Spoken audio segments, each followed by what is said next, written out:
அச்சங்கோவில் அரசன் என்போம், ஆரியங்காவு ஐயன் என்போம், குலத்து புலை பாலன் என்போம், எரிமேலி ஸ்ரீதர்ம சாஸ்தாவென்போம், சொரிமுத்து ஐயனார் அப்பன் என்போம், ஜோதிச ரூபன் என்போம், மகர்ஷி மர்தன் என்போம், மணிகண்ட சுவாமி என்போம், சுகுணவிலாசன் என்போம், சுந்தர ரூபன் என்போம், ஜாதி மத பேதமில்லா கடவுளாம், சத்திய வடிவான தெய்வமாம், ஆபத்தில் காப்பவனாம்,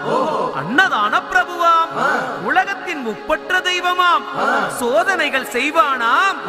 ஆனா கைவிட மாட்டானாம். அப்படிப்பட்ட சாமி ரொம்ப சிறுசையா